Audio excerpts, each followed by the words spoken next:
All right, let's dive into something pretty fascinating today. We're going to explore this really powerful idea that blends quantum physics with how you create your own reality. The basic concept? The world you're experiencing isn't just happening to you, it's actually happening from you. So let's get right into it. So let me ask you this. Do you ever just feel stuck? Like you're caught in this loop of scarcity or things just not working out? Well, here's a wild thought. What if that reality, the one that feels so solid and real, is actually being created by you? Now, to even begin to understand how that works, we have to ask a really deep question first. Who or what are you, really? The whole idea we're digging into today suggests the answer is so much bigger than you've probably ever imagined. And here it is. This is the core belief right here. The idea is that you're not just a person trying to get through life. You are literally a piece of the creative force of the universe. You can call it God, source, the quantum field, whatever you want, that is experiencing life through your physical body. So what is this stuff, this source energy? Well, think of it as the fundamental building block of everything. It's naturally abundant, it's complete, it's whole. And the most important part, this isn't something you have to go out and find. It's something you already have right inside you. So the big question is, right?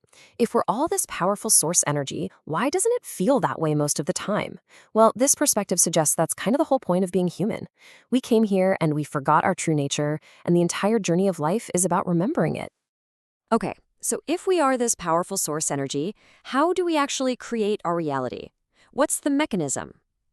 According to this whole framework, your number one tool for creation is your mind. And this is where that whole quantum idea really comes into play. Just try to imagine this vast, invisible field of pure potential, the quantum field. Inside that field, literally every single possible version of your life already exists. The version of you that's rich, the version that's healthy, the version that's struggling. They're all there, just waiting as possibilities. So, the big question then is, how do you pull one of those infinite possibilities out of the quantum field and into your actual physical life? It's basically a three-step process. First, remember all those possibilities exist. Second, your dominant thoughts, the ones you think over and over, they act like a magnet, selecting one of those possibilities.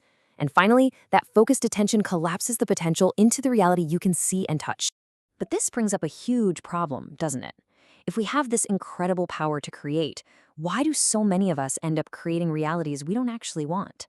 Well, the answer is what we can call the trap of conditioning. See, your thoughts are not just random. They don't come from some neutral place. They are deeply, deeply programmed by every single thing that's ever happened to you. Your childhood, your wins, your losses, and especially your hurts. That's your conditioning. For instance, if you grew up where money was always tight, your mind is probably running a scarcity program. If you went through a painful abandonment, your thoughts might be automatically tuned to expect more of it. These filters become the dominant frequency you're sending out, and that's what ends up creating your reality.